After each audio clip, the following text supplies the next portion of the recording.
Olá pessoal, bom revê-los depois do feriado, fim de semana. Espero que todos tenham passado um excelente fim de semana, aproveitado o feriado religioso para promover suas reflexões. Enfim, sem muito enrolar, vamos adiante, continuando agora nosso tema 4, vamos falar sobre os procedimentos incidentes. Então deixe-me transacionar para cá. Bom, inicialmente uma advertência, o próprio legislador, e não é só nesse momento, em relação ao processo penal e até o direito penal, o legislador erra bastante por falta de técnica, né? Por exemplo, inseriu lá, em relação ao direito penal, né, o direito material, inseriu lá nos crimes patrimoniais, a apropriação indébita previdenciária, que não tem nada a ver com o crime patrimonial, é ilícito de ordem tributária, tanto assim que o pagamento integral tem aptidão de extinção da punibilidade, por aí vai. Enfim, uma série de erros de legislação por falta de técnica. Então, também aqui, por exemplo, no 118, ali você tem procedimentos de coisas apreendidas, de restituição de coisas apreendidas. No 144, ali você tem medidas assecuratórias, tanto assim que está no capítulo 6, né, do título 5, sobre as medidas assecuratórias. Então, ali você não está diante de procedimentos incidentes propriamente, né? Então, procedimentos incidentes após esse filtro, após essa observação, são as exceções, as incompatibilidades e impedimentos. As exceções são mais numerosas, a gente até consegue ver pela quantidade de artigos, né? Do 95 até o 111, ali você está tratando de exceções. O conflito de jurisdição, o incidente de falsidade e a insanidade mental do acusado. Então aqui, o que a nossa proposição aqui de apresentação chamou de limpeza do processo, é até uma potencial analogia, porque veja, no processo penal, nós temos aquela fase, a fase postulatória, que é a fase de iniciativa de quem exerce o direito de ação, e em seguida você já tem as medidas de instrução processual. Diferentemente, por exemplo, tem-se no processo, o processo civil tem ali na disposição do 357 e seguintes, aqueles procedimentos de saneamento que promovem a estabilização da demanda, e o juiz lá irá julgar não exatamente aquilo que está inicial, mas ele vai julgar pontos controvertidos que sobreviverem após essas medidas de saneamento, né? É preciso que ali a partir do 357 o juiz estabilize a demanda e as partes identifiquem quais são os pontos controvertidos, sem os quais não pode haver julgamento. No processo penal não tem esse procedimento, esse rito, essa fase, porque lá no processo civil é uma fase, não tem essa fase bem definida, né? Lá você tem a postulatória, logo depois você tem a ordinatória, que é essa fase de saneamento do processo. Aqui nós não temos esse saneamento como fase. Então esses procedimentos incidentes acabam sendo, no nosso processo penal, essas medidas de saneamento, essas medidas ordinatórias de saneamento, tá bom? São elas, como já falamos, as exceções, a insanidade mental, as incompatibilidades, o conflito de jurisdição e a falsidade documental. Bom, como já falamos até, acho que no tema 3 nós fizemos esse comentário, não temos, para todas as infrações penais, o nosso sistema processual penal não prevê para todos os ilícitos penais aquelas medidas próprias para manifestação preliminar, né? Então, o momento de arguição das exceções será na resposta à acusação. Aliás, será a primeira manifestação da defesa. A primeira manifestação técnica da defesa será propriamente a resposta à acusação, que está lá no 396 e 396A. Eu não gosto desse passar ponto a ponto, não. Vamos lá. Bom, as exceções, elas são tidas como forma de defesa indireta, porque como elas atacam diretamente ou as condições da ação ou os pressupostos processuais, elas têm um objetivo muito claro, que é a extinção do feito, né? A parte da doutrina até menciona dessa forma, coloca-se dessa forma, se a parte no caso do processo penal, a acusação, né, a parte que está exercendo o direito de ação, tem o direito de ação, aqui está réu o direito de ação? Não, tá, perdão. O autor da ação exerce o direito de ação. A defesa exerce o direito de exceção, né? Eu acho que está dessa forma até no Auri, se não me engano, no Auri ou no Eugênio Pacelli. Enquanto o autor da ação exerce direito de ação, a defesa exerce direito de exceção, para termos uma ideia de como essa exceção é então tida como um direito subjetivo, um direito público subjetivo que está diretamente vinculado ao exercício do direito de defesa. E a exceção, ela tem um sentido material, primeiramente, ela tem um sentido material de opor-se, no âmbito daquela ação penal, de opor-se àquela pretensão, de modo a promover uma neutralização daquela demanda, ou ao menos da eficácia daquela pretensão que está sendo demandada contra o réu. E na dimensão processual, ou seja, numa dimensão material, eu estou contestando propriamente o objeto da acusação. Mas na dimensão processual, ela tem essa dimensão de ser um instrumento do processo.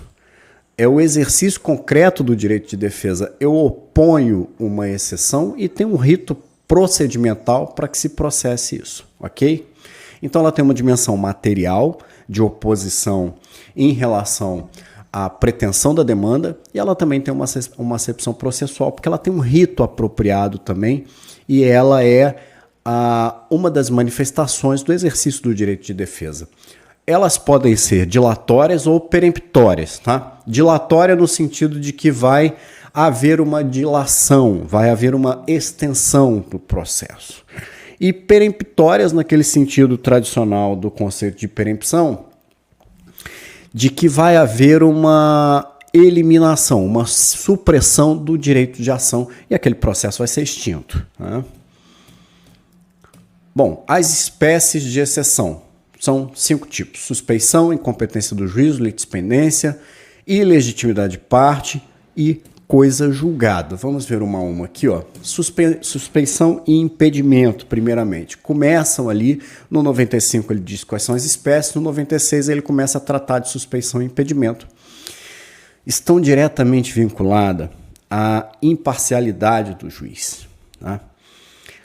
A suspeição, por sua vez, ela está vinculada a uma condição do julgador. Ela tem um critério, ela tem um viés subjetivo em relação ao julgador. O impedimento já está vinculado em relação ao processo, não ao julgador propriamente. A suspeição está vinculada a questões subjetivas do julgador e o impedimento a questões diretamente vinculadas ao processo. É tão importante que o 96 menciona que a suspeição e impedimento preterem qualquer outra defesa indireta. Leiam lá depois o 96, é esse o texto, é bem curtinho o texto. Então vamos lá. Resumo do que vimos até aqui, bem resumido. Suspeição diz respeito a questões subjetivas do julgador, por isso é tido como externo. E o impedimento é uma questão objetiva, diz respeito a questões do processo, por isso é interno, tá? Em ambos os casos, você tem problemas com a imparcialidade do julgador, tá? A suspeição acontece, por exemplo, naqueles casos de amizade íntima, de amizade capital do julgador, estão ali no 254 CPP. E o impedimento, ele é mais fácil de se demonstrar, digamos assim, eu tenho um critério objetivamente muito demonstrável. Por exemplo, ele é parente de uma das partes, atuou como advogado, e está ali no 252, tá? Aqui uma observação importante, está aqui no rodapé, mas mais adiante a gente retoma. Aplica-se, bom, meu cursor não vai passar, eu acho que não vai passar, eu estou passando ele aqui em cima para destacar. Aplica-se a juízes, Ministério Público, peritos, jurados e autoridade policial. Vamos fazer observações, tá bom? Em relação à autoridade policial. A legitimidade para a oposição, então diz-se, pessoal, cuidado, tá? Não é uma interposição, não interponho, é uma oposição. O termo técnico para se referir à medida processual da exceção é oposição. Uma das partes ou algum sujeito processual opõe uma exceção. Então a legitimidade para opor é ampla, tanto para partes, assistente de acusação ou de ofício pelo magistrado, porque diz respeito a uma matéria de interesse público, ou de direito público, ainda que eu não goste do conceito, acho extremamente problemático, mas enfim, é assim que a doutrina trata, né? No processo penal a gente ainda consegue ter um pouco mais de noção do que é isso de interesse público, mas não gosto do conceito, tá? Enfim, mas isso é coisa que vem de um publicista chato. De regra não tem efeito suspensivo, mas se houver concordância, o que está no 102 da parte contrária, o juiz pode determinar a suspensão, ok?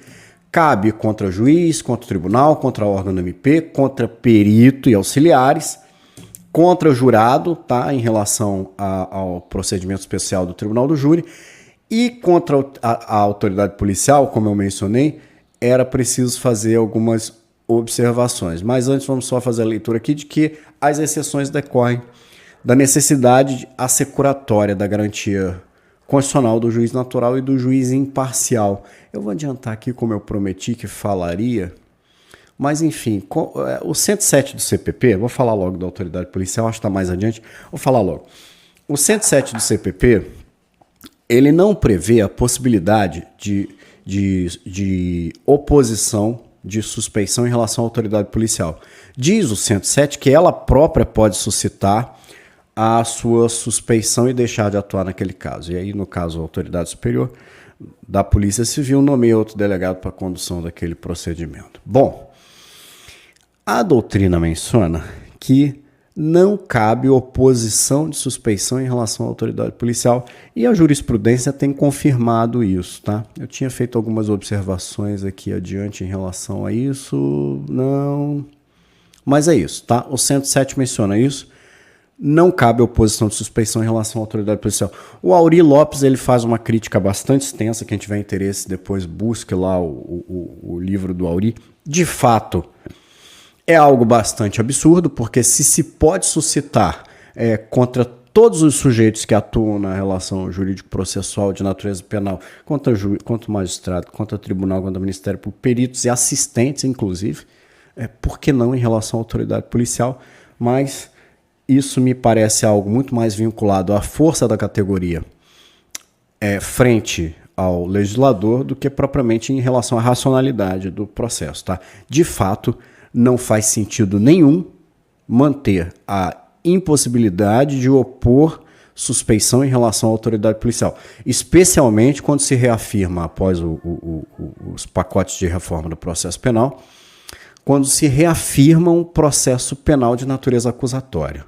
Mas, enfim, o 107 prevê isso, a própria autoridade pode suscitar a sua suspeição, não pode haver oposição em relação à suspeição da autoridade policial, porém pode haver, por parte da advocacia, ou mesmo por parte do MP, recurso à autoridade administrativa superior, tá? Nada impede que, pelas vias de direito administrativo, pelas vias do procedimento administrativo interno daquela instituição, suscite uma dessas partes que mencionei, a suspeição da autoridade policial e possa a autoridade superior, por exemplo, delegado-geral de Polícia Civil ou delegado-geral de Polícia Federal, promover a substituição da autoridade policial, tá bom? Não cabe a oposição de exceção. A forma de petição é petição escrita, como está no artigo 100 do CPP. Agora, vamos fazer essa leitura, que ela é muito curtinha, vale a pena fazer a leitura. Deixa eu fazer a modificação aqui para fazer a leitura do CPP do 99 ao 101, porque compensa, ainda mais vocês estão indo para a prova e vão precisar desse conteúdo. Está aqui. Deixa eu só posicionar aqui, artigo 199, não, artigo 99, pronto, tá aqui. Então estamos aqui, ó, exceções, os 5 tipos, né, 5 espécies do grupo de exceções que estão dispostas aqui no 95 e aqui no 99 vamos ler especificamente sobre a suspeição e impedimento. O 99, se reconhecer a suspeição, o juiz sustará a marcha do processo. Tá passando um avião aqui, tá? Acho que vocês vão captar esse som. Se reconhecer a suspeição, o juiz sustará a marcha do processo. Mandará juntar aos autos a petição do recusante com os documentos que instrui e por despacho se declarará suspeito. ordenando a remessa dos autos ao substituto. Aqui é quando o juiz, né, reconhece a suspeição, promove-se a troca, suspende a marcha do processo, trocou o magistrado, tudo ok. No 100, não aceitando, aqui no 100 nós temos quando ele não concorda. Então, se no 100 ele concorda, promove a substituição, remessa dos autos, suspende. No 100, não aceitando a substituição, o juiz manda autuar em apartado a petição, porque esse processo é apartado, é uma exceção, dá a sua resposta dentro de 3 dias, podendo instruí-lo e oferecer testemunhas, em seguida determinará que sejam os autos da exceção remetidos dentro de 24 horas ao juiz, lembrando que a exceção pode ser oposta, por exemplo, a peritos e assistentes, ou a quem competir, ou ao tribunal a quem compete o julgamento. E aí nós temos as hipóteses, né? Inquirição de testemunha, no 100, parágrafo 1º, ó. Reconhecida preliminarmente a relevância da arguição, o juiz ou tribunal, com citação das partes, marcará o dia e a hora para inquirição das testemunhas, seguindo o seu julgamento, independentemente de mais alegações. E aqui no 102, quando há, pelo juiz ou tribunal, a rejeição liminar. Aquela que de plano já se vislumbra que não é o caso, não cabe e há a rejeição. Parágrafo 2º do artigo 100. Se a suspeição for de manifesta improcedência, o juiz ou o relator, no caso do tribunal, a rejeitará liminarmente. E agora nós temos o caso de afastamento, que está aqui no 101, tá? Vamos ler o 101. Julgada procedente a suspeição, ficaram nulos os atos do processo principal, e olha aqui a consequência econômica. Pagando o juiz as custas, no caso de erro inexcusável, lembrando que excusável é aquele desculpável, né? Então, se não é excusável, é inexcusável, é indesculpável. Vamos ler novamente. Julgada procedente de suspeição, ficaram nulos os atos do processo principal, pagando o juiz as custas, no caso de erro inexcusável. Rejeitada, evidenciando-se a malícia do recipiente, a esse será imposta a multa de R$200 mil a 2 contos de réis. Em relação à suspeição do Ministério Público, primeiro, sendo ela arguída, até por força da redação do artigo 104, compete ao juiz decidir sobre a suspensão do Ministério Público. Ocorre que, tanto quanto o magistrado e tanto quanto a autoridade policial, pode o membro do Ministério Público declarar-se ele próprio suspeito, né? E nesse caso ele declara-se suspeito ao órgão superior do Ministério Público que o substitui. Outra informação importante, está na súmula 234, é que não cabe suscitar, opor cabe, né? Não caberá o deferimento da oposição. Não cabe o deferimento de suspeição, em relação à oposição de suspeição de membro do Ministério Público, porque ele participou da fase investigatória. Olha o teor da 234 do STJ, do enunciado de súmula: a participação de membro do Ministério Público na fase investigatória criminal não acarreta sem impedimento ou suspeição para o oferecimento da denúncia.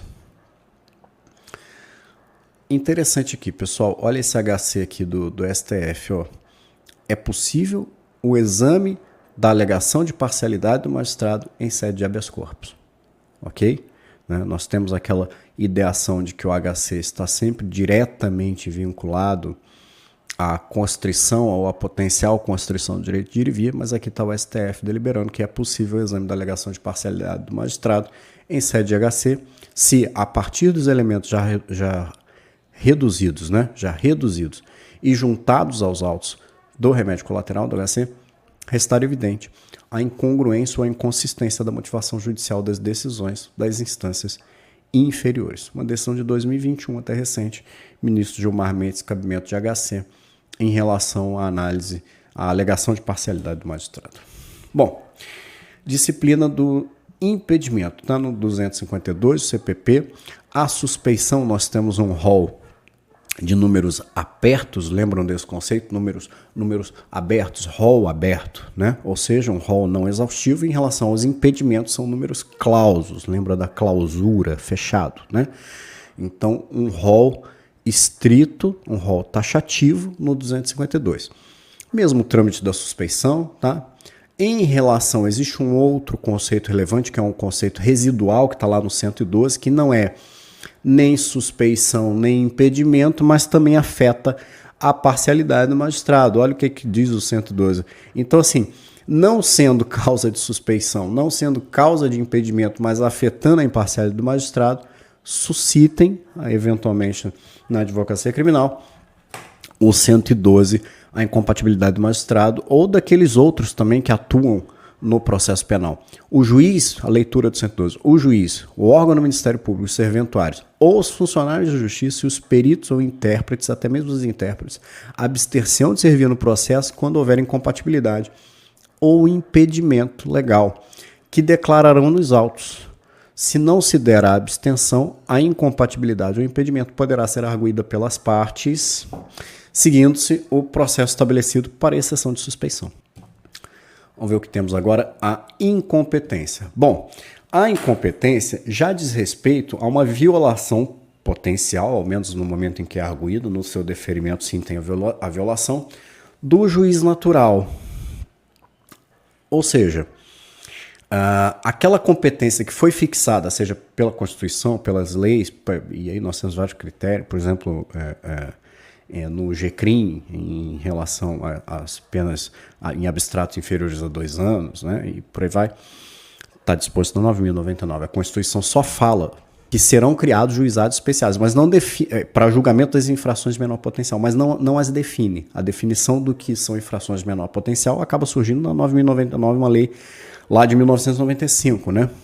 É até curioso, né? Eu que venho de instituição policial, o professor Oséias também, eu ainda vejo instituições policiais brigando para a lavratura, por exemplo, de termos circunstanciados de ocorrência, que é o que consta na 9.099, como signo de modernização. Eu sempre critico, eu falo, putz, vocês estão atrasados. Modernização é uma lei que vem de 95, então já fez 30 anos e vocês ainda têm isso. A pauta de modernização de vocês é algo que tem por base uma lei de 30 anos. Enfim, adiante, né? Eu suscito incompetência, então, quando eu tenho violação das regras de fixação de competência, porque eu tenho uma violação do juiz natural, seja por previsão da Constituição ou seja por previsão de leis. Adiante. Aqui é importante. Deve ser oposta no prazo da RA. Ela é processada em apartado, mas eu devo considerar o prazo da RA, ou seja, o prazo de 10 dias da resposta à acusação do 396 e 396A, tá? Deve ser oposta naquele prazo da resposta à acusação. O acolhimento, em relação ao acolhimento da tese de incompetência, cabe reze. E aqui uma advertência feita tanto pelo Auri como Eugênio Pacelli, que quando ela é rejeitada, cabe HC. Disse que ela é irrecorrível, o próprio CPP, mas essa doutrina, tanto do Auri como do Eugênio Pacelli, mencionam a possibilidade de cabimento de habeas corpus em relação à rejeição da oposição de incompetência, da exceção de incompetência. Bom, no 108, aqui esse material vem do querido professor Oséias, no 109 seria a competência absoluta e no 108 seria a competência relativa por uma razão que eu vou projetar, para que vocês entendam o que está em jogo aqui. Opa, às vezes eu me atrapalho aqui, mas vamos lá. Deixa eu ver se projetou, preciso confirmar, projetou. Ok, olha aqui o que está no 108. A exceção de competência do juiz poderá ser oposta verbalmente ou por escrito no prazo da defeita. Ou seja, ele está falando da possibilidade de suscitar uma das partes, ou mesmo o MP, a exceção de incompetência do juízo. No 109, olha o que ele está mencionando. Se em qualquer fase do processo o juiz reconhecer.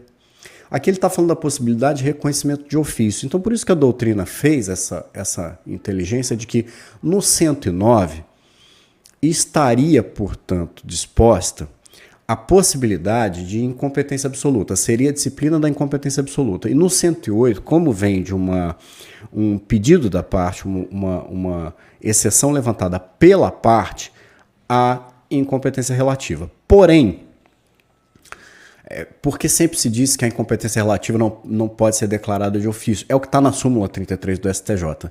Mas há casos de mitigação, que é o que traz aqui na observação da Ada Pellegrini. Observação dela. Mitiga-se no processo penal a diferença entre competência absoluta e relativa. mesmo esta podendo ser examinada pelo juiz. Ou seja, o que não acontece no processo civil. Porque no processo civil, o que nós temos, via de regra, são controvérsias que dizem respeito ao interesse das partes, né? Via de regra, o que nós temos ali são o direito disponível. Aqui no processo penal, nós temos direito indisponível. Então, por isso que lá diz de uma maior necessidade de abstenção do juiz em relação aos requerimentos das partes, às pretensões das partes. Aqui nós estamos, no processo penal, via de regra, quase que sempre, tratando de direito indisponível e tratando de cerceamento de liberdade, né? Notadamente, ainda que você tenha lá as possibilidades de execução de pena em regime aberto, semiaberto, via de regra, você tem constrições muito sérias à liberdade do indivíduo. Mas, enfim, mitiga-se no processo penal, é a observação da ADA que, mesmo em relação àquela incompetência relativa, poderia sim o juiz se manifestar de ofício, tá bom? A competência, aqui as diferenças em relação do conteúdo que vai gerar a declaração de incompetência relativa absoluta. Absoluta, ela diz respeito à violação de regras de competência em razão de matéria e pessoa. Matéria e pessoa. Consequências, não preclui, não admite prorrogação. A prorrogação é aquela que, no silêncio da parte, prorroga-se a competência, prorroga-se no sentido de prorrogar-se a competência daquele juízo por silêncio da parte, tá? Não preclui, não admite prorrogação, pode ser arguído a qualquer tempo, em qualquer grau, e pode o juiz de ofício e gera nulidade absoluta. Bom, aqui uma observação, não cai na prova de vocês, tá? Mas, esbarrei aqui.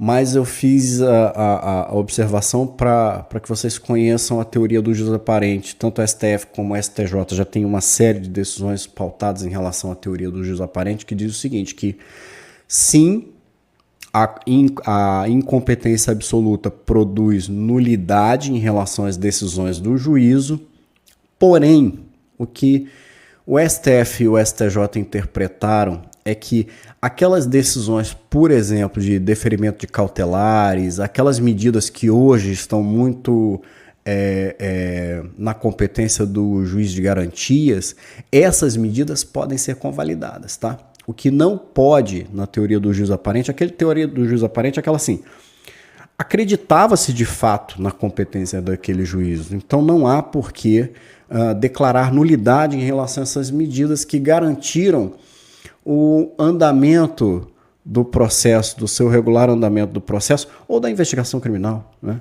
O deferimento de uma cautelar, né? O que não pode de fato, e isso sim, em relação a isso sim, tem-se a nulidade absoluta na interpretação da STF e STJ, é que o juiz absolutamente incompetente tenha adotado ou tenha proferido sentença de mérito. Essa sim é declarada nula. Agora, para avaliação de vocês por agora, né, ignorem um pouco a teoria do juízo aparente, mas isso é para a prática da vida, principalmente do advogado criminal, teoria do juízo aparente. O que não pode, de fato, é sentença de mérito, mas em relação a essas medidas de acompanhamento do curso da investigação criminal e essas medidas que hoje estão muito na competência do juiz de garantia, sim, é possível pela teoria do juízo aparente. Incompetência relativa. Se na primeira, na absoluta, eu tenho um problema de competência em razão da matéria da pessoa, na relativa é sempre um problema de competência territorial. O que está em jogo é interesse das partes, não é uma matéria de direito público, requer arguição tempestiva, qual é o prazo? O prazo da resposta à acusação, o prazo da resposta à acusação, não dentro da resposta à acusação, preclui e precluindo, prorroga essa competência do magistrado, do juízo. Então aqui um quadrinho, tá? Com tudo que nós já falamos, quem quiser pode parar aqui, né? Dar um print e dar uma estudada. Isso aqui é só um quadro sinóptico de revisão do material, tá bom? Adiante. Observações que já foram feitas quanto à legitimidade, quanto ao procedimento, no 108. Quanto ao julgamento, a incompetência julgada pelo próprio juiz, né? Como vimos. Reconhecendo de ofício, aqui já falando sobre o sistema recursal, reconhecendo de ofício, cabe reze, está lá no 5812. reconhecendo por provocação da parte, reze do 108.1.3 e julgando improcedente, não tem previsão para recurso. O próprio CPP fala isso, tá? Do não cabimento de recurso. Porém, o que a doutrina traz, a jurisprudência, é que cabe HC, tá? Inclusive como instrumento de arguição para uma futura apelação. Vamos falar agora de litispendência, coisa julgada e legitimidade. Primeiramente, a litispendência, lembrando aquele conceito geral do conceito de litispendência da teoria geral do processo, né, da tríplice identidade, da teoria da tríplice identidade, eu tenho mesmas partes, mesma causa de pedir e mesmos pedidos, né? Um dos processos, havendo litispendência em processo penal, segundo a STF, é o segundo processo que deve ser extinto. Uma observação: não cabe alegação de litispendência em relação ao inquérito policial. Tem 2 inquéritos em andamento, tá? É o caso de ingressar com HC em relação a um deles, tá? Aqui não há posição da jurisprudência em relação a qual deve ser trancado, tá? A posição da STF diz respeito em relação a 2 ações penais, dizendo que a segunda deve ser extinta.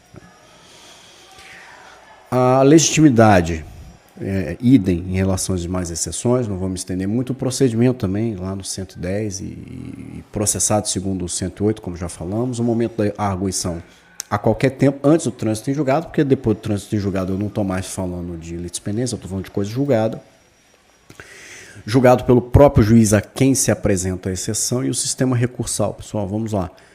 No caso de reconhecimento de ofício, 593 fala de apelação. 593, inciso 2, inciso 2. No caso de julgamento procedente, 5813, né, eu tenho uma decisão interlocutória, reze. No caso de julgamento de improcedência, não tem previsão legal dentro do sistema recursal. Ilegitimidade de parte. A ilegitimidade de parte diz respeito à falta, à carência de uma das condições da ação. E é isso que está expressamente dito no 395, segundo falta pressuposto processual ou condições de ação. Ou seja, não pode haver o exercício daquele direito de ação. Previsão expressa no 95, inciso 4º, tá? A ilegitimidade de parte. Pode ser a carência de legitimidade ad causa, ou seja, aquela parte ativa ou passiva, né? Tanto ativa ou passiva, que não é para estar naquele processo. Por exemplo, né, um exemplo de ilegitimidade ad causa ativa, o MP no polo ativo, né, quem está propondo aquela demanda oferece denúncia e ação penal privada, não tem legitimidade, né?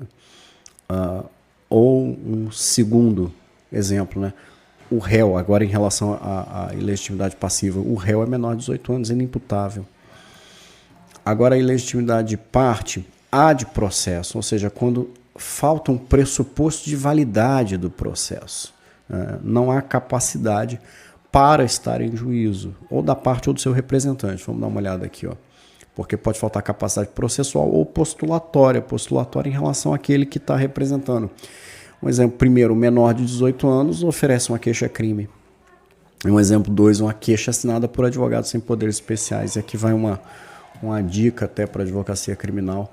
Já mantenham, quem milita em mais de uma área, né, na sua pastinha de advocacia criminal, mantenha só procurações com reserva, com constituição de poderes especiais, porque inexoravelmente você vai precisar disso. Em alguns momentos da advocacia criminal, você não irá precisar, por exemplo, para postular um habeas corpus, você não vai precisar, mesmo porque até mesmo qualquer do povo pode ingressar com habeas corpus em nome próprio na defesa de interesse de terceiro, mas já deixem ali somente procurações que te constituam poderes especiais, porque você irá precisar disso, né?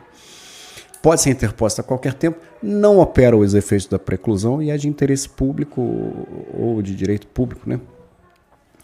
Na ilegitimidade ad causa pode haver a anulação do processo desde o início, e na ilegitimidade ad processo pode ou não ser anulado desde o início. Olha o que falou 568.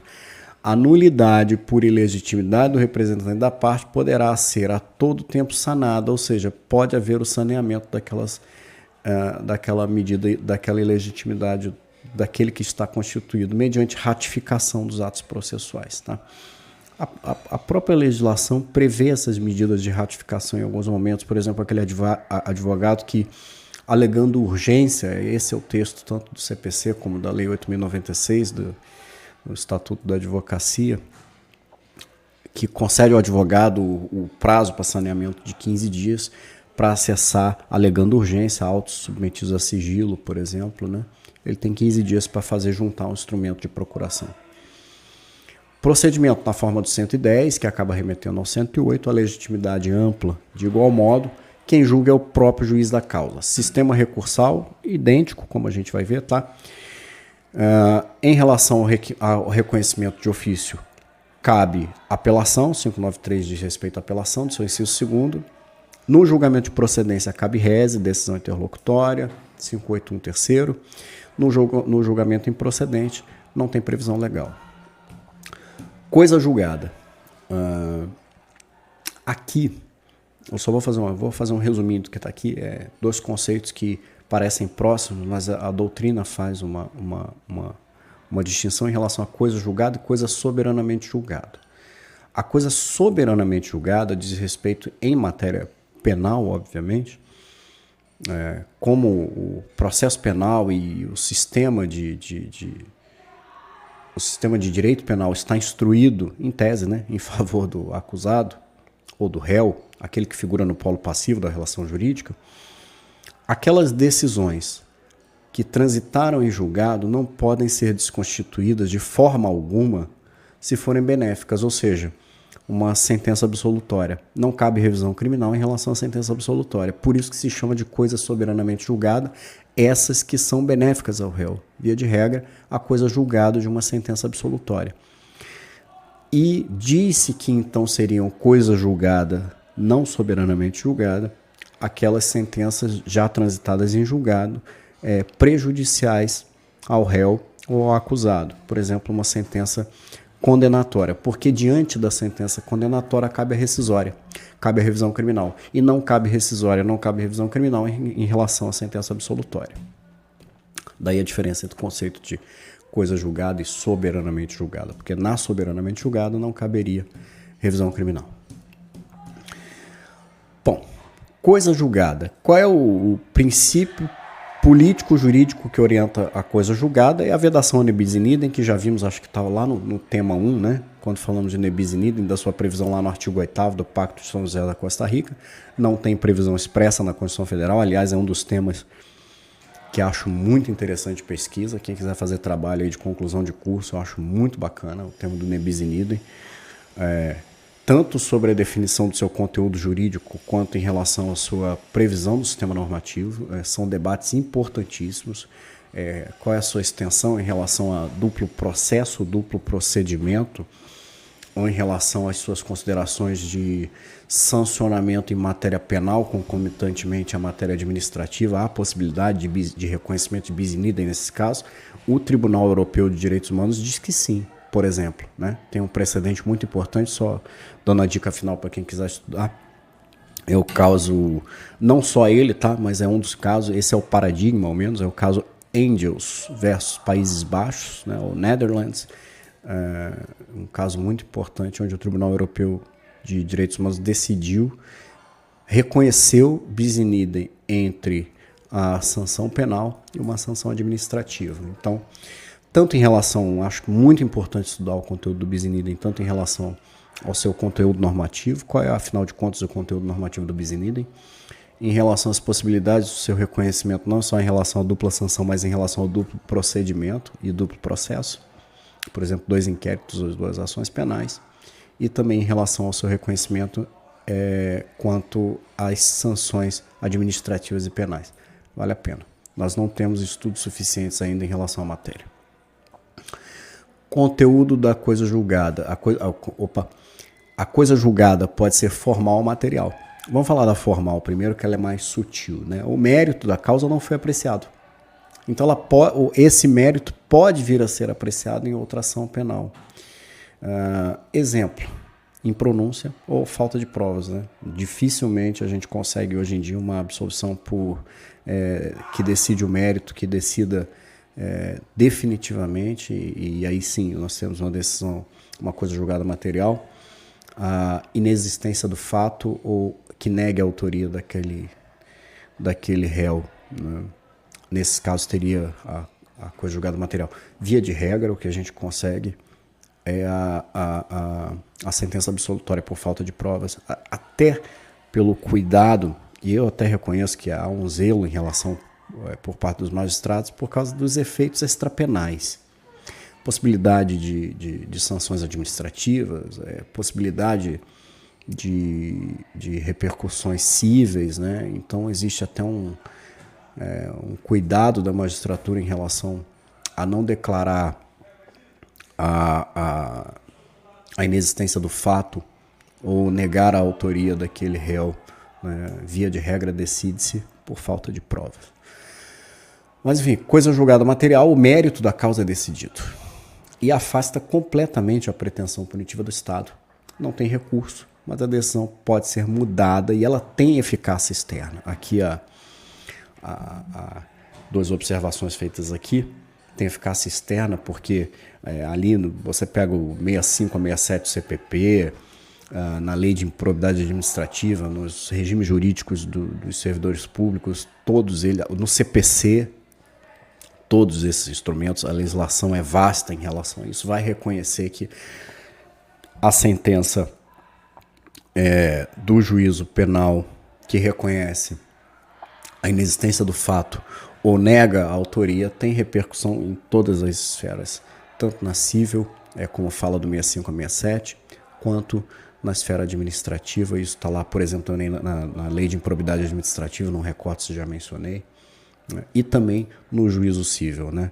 Existe, de certa forma, não tão bem instrumentalizado ainda no direito positivo, aquilo que os europeus, principalmente os países de Portugal e Espanha, chamam de primazia do juízo penal em relação a essas decisões de culpa, né?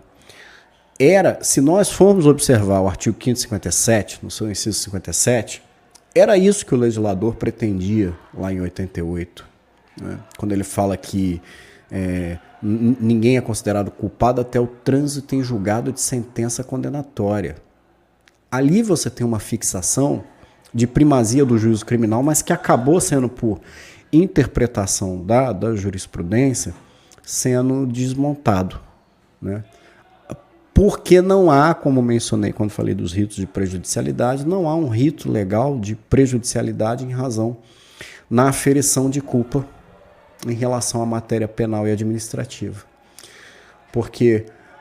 Mas na minha interpretação, o que está ali é muito claro, e um dos defensores dessa tese é o professor Romeu Felipe Bacelar, tem um livro maravilhoso sobre processo administrativo.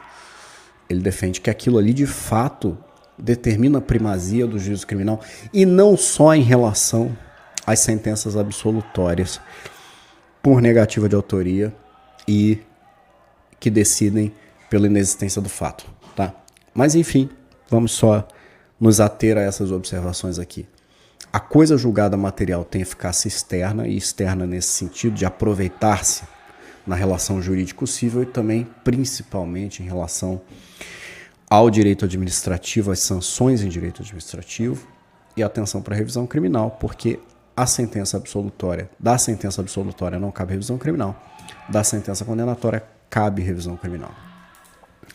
O procedimento, 110, rito do 108, né? De forma semelhante à litispendência, a diferença é de que os dois ou mais processos não foram julgados, né? Por óbvio, na litispendência. Na coisa julgada, eu tenho o mesmo acusado pelo mesmo fato que já tem uma sentença transitada em julgado. Então aqui eu tenho coisa julgada em uma delas, né? Em uma delas, eu já tenho sentença transitada em julgado. Quanto à legitimidade, procedimento, momento da arguição, órgão julgador, sistema recursal, o mesmo que vimos em relação à litispendência, tudo bem? Vamos lá. Qual é o problema que a ser analisado agora em relação à coisa julgada? Eu tenho uma assimetria das sentenças. Eu tenho uma possibilidade de assimetria das sentenças. Em relação à sentença condenatória, como já mencionei, cabe revisão criminal. Em relação à sentença absolutória, eu tenho uma imutabilidade absoluta, e daí o conceito de coisa soberanamente julgada. Quais são os limites disso? Tá? Primeiro, eu tenho dois limites, objetivos e subjetivos. O limite objetivo diz respeito ao trânsito julgado sobre o fato e sobre suas elementares. Os subjetivos em relação às partes do processo que não se aproveitam em relação a outros. O que isso quer dizer? Vamos lá. Professor, que raio que diz isso aí? Vamos lá. O julgamento de uma ação penal diz respeito a fatos. Até por isso a possibilidade da mutatio libelli, né? Da modificação, da tipificação. O trânsito em julgado se dá sobre o fato e suas elementares, não sobre o tipo. Uma vez que determinado fato está julgado, não cabe o MP depois. Por exemplo, eu tenho uma denúncia formulada pelo Ministério Público e foi processado e julgado e o réu foi absolvido por furto, seja ele qualificado ou não. Tá? E depois da absolvição, o MP tenta propor uma nova ação penal por roubo, mudando a qualificação jurídica. Veja, a coisa julgada diz respeito ao trânsito julgado, se dá sobre o fato e suas elementares. E não exatamente sobre o tipo, até por isso a existência da possibilidade da emendácio e da mutatio libelli. Eu falei errado, tá? Falei mutatio libelli, nesse caso seria um caso de emendácio libelli. Oportunizando, obviamente, o contraditório à parte. Em relação ao inquérito policial, não gera coisa julgada. Tá? Inquérito policial não gera coisa julgada. Uma exceção que admite o STF e o STJ, aquelas possibilidades de arquivamento por atipicidade ou quando o reconhecimento manifesto das excludentes de ilicitude lá do artigo 23. Nem todas estão no 23, como mencionei, como, por exemplo, o consentimento do ofendido nos crimes patrimoniais. Crime de dano é o exemplo clássico da doutrina. Nem todas estão no 23, tá? Porque existem aquilo que chamamos de causa supralegal excludente da ilicitude. Tratamento processual pode ser reconhecido de ofício pelo juiz, cabe exceção, processados em autos apartados e não suspende a ação principal. Sistema recursal. Se acolhida a coisa julgada pelo primeiro grau, cabe rese. Se for declarada de ofício pelo juiz, eu tenho uma extinção do feito, né? Eu tenho uma decisão terminativa, então cabendo apelação, não estou mais diante de uma interlocutória. Se for rejeitada pelo juiz, não cabe recurso, mas cabe HC para o trancamento da ação penal. Agora aqui a pergunta que se faz, né? Pode ocorrer a instauração de outro inquérito policial, né? Pode ocorrer. E ocorre e muito, não é pouco, né? Nesses casos, né, cabe o quê? 3953, ausência de justa causa, HC. Tá? Aliás, o STJ, agora em 26, desde o fim lá do 25, de 2025, agora em 2026, tem decisões fortíssimas no sentido de interpretar uma amplitude do que é a justa causa para o exercício do direito de ação penal.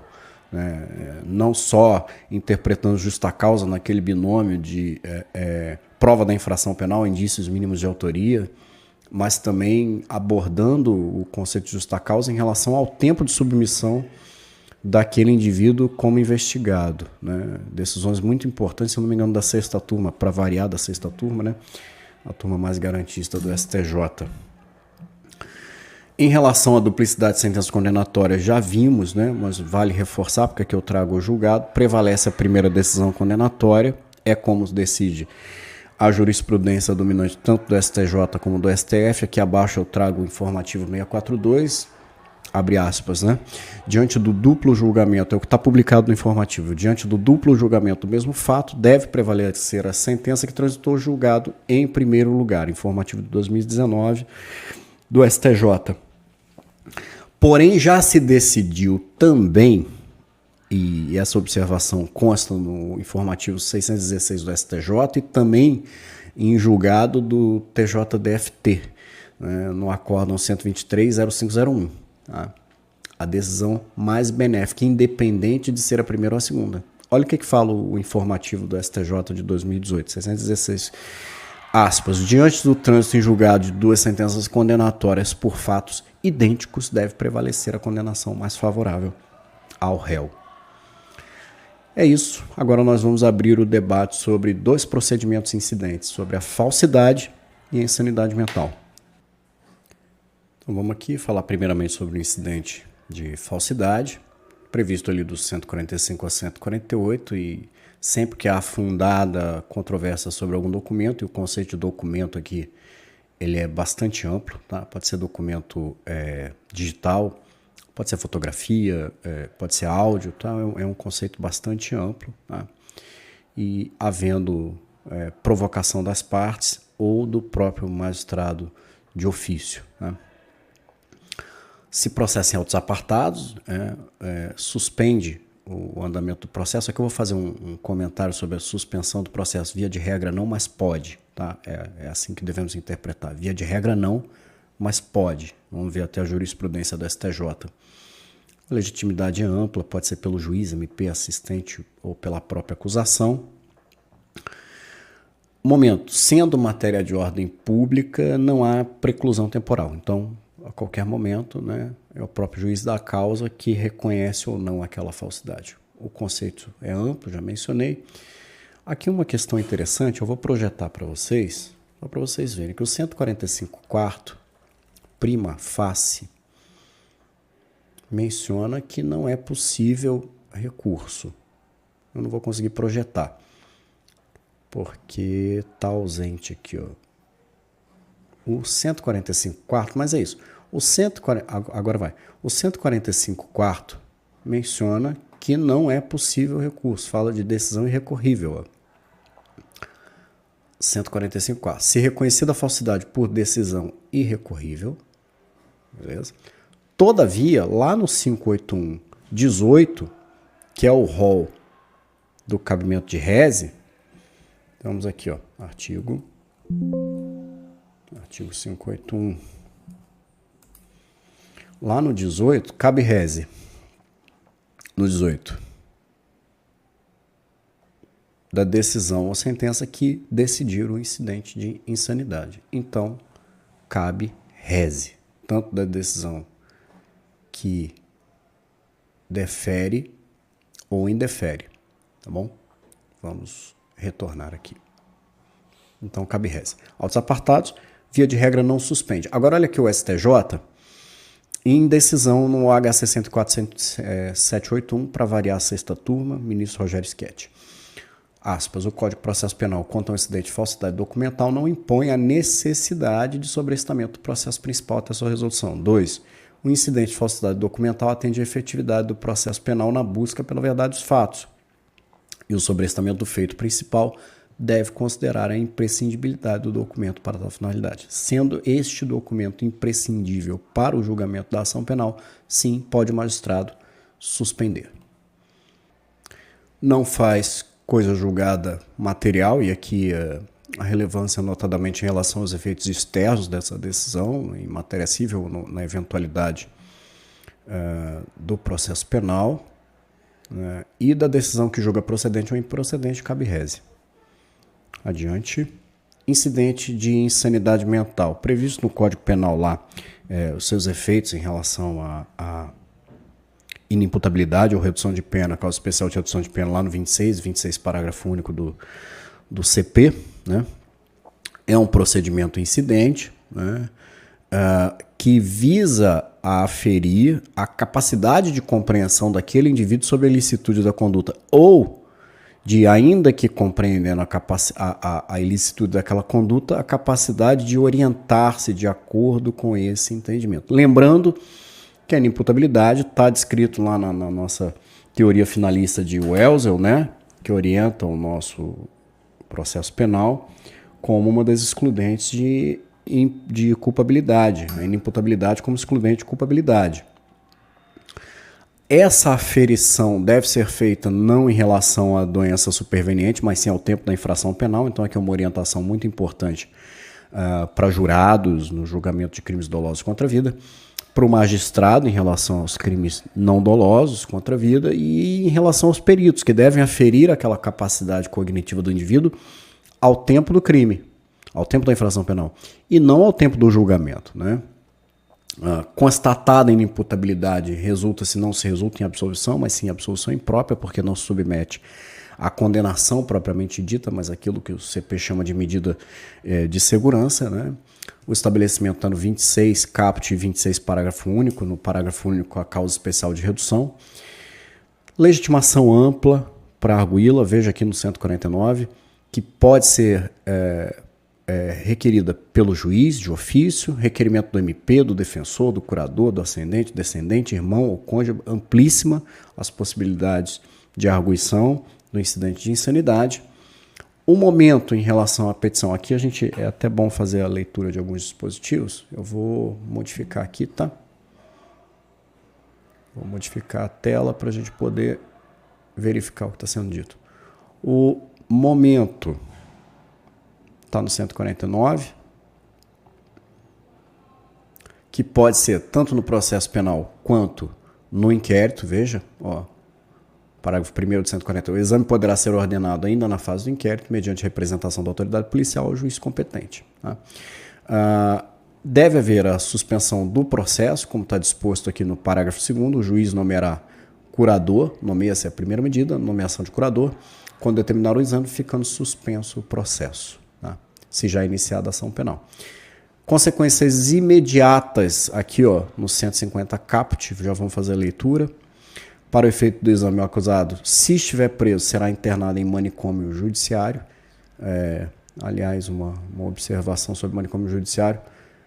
Eu já estive em alguns manicômios judiciários e conversando até com a direção do estabelecimento, a gente nota que, porque eventualmente a defesa pode pleitear o incidente de insanidade, julgando ser mais benéfica para o réu, né, ou para o acusado daquela circunstância, e o juiz, eu já fiz visitas acompanhado do magistrado da execução, e ele dizia que a medida de internação nos manicômios às vezes é muito eficaz em relação à dissolução da pretensão do réu, por incrível que possa parecer, né? Porque é um ambiente realmente bastante pesado para aquele que está submetido à internação, viu? Infelizmente, lamentavelmente, o nosso sistema de execução penal, né, o nosso sistema prisional e também essas instituições de internação, sejam para menores, sejam os nossos manicômios judiciais, são tão problemáticos em relação à salubridade do ambiente que muitas vezes o próprio réu se dissolve da pretensão. E o juiz dizia que todos os pedidos que chegavam para ele de instauração de incidente, ele admitia e determinava o mais rápido possível a internação no manicômio, porque o próprio réu às vezes se dissolvia da pretensão.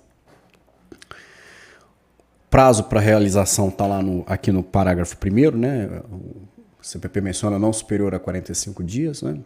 Não durará mais do que 45 dias, salvo se o perito, né, pedir uma dilação. Os autos são remetidos ao perito, obviamente, porque aqui tem uma previsão muito voltada à época do processo físico, né? O CPP fala se não houver prejuízo ao andamento da ação penal, que isso hoje em dia já não se processa mais, são autos processados por meio eletrônico, né? E a observação de que o perito deve fazer suas considerações em relação ao tempo do crime, não em relação ao tempo da aferição daquela capacidade, que pode ocorrer, inclusive, alguns anos depois. Retomando aqui o material. O juízo não está adstrito ao laudo pericial, novamente, artigo 155, princípio do livre convencimento motivado.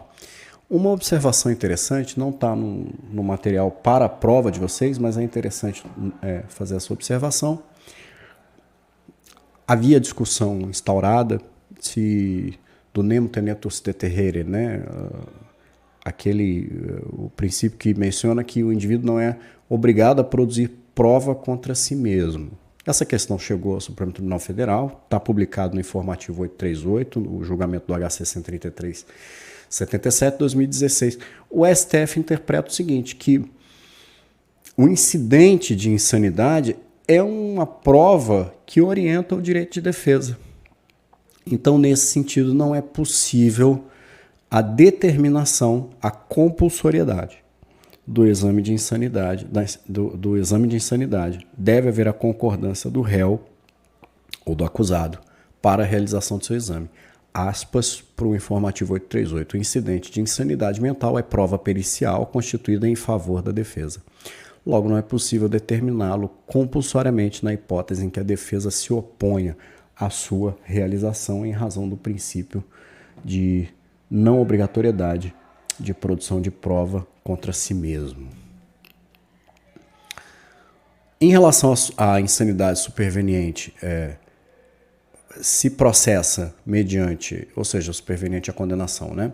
Se processa mediante o 152, né? Uma das medidas imediatas é a internação em manicômio judiciário. Igualmente, eu vou fazer a leitura aqui para vocês, é curtinho. Se verificar que a doença mental sobreveio à infração penal, o processo continua suspenso até que o acusado se restabeleça. E o juiz pode, nesse caso, ordenar a internação do acusado em manicômio judiciário ou em outro estabelecimento adequado, porque muitos estados, pessoal, nem tem manicômio judiciário. Eu morei muito tempo, trabalhei muito tempo em instituição policial no Centro-Oeste, Mato Grosso do Sul, não tem manicômio judiciário. Isso foi um problema gigantesco em alguns casos, até de repercussão nacional.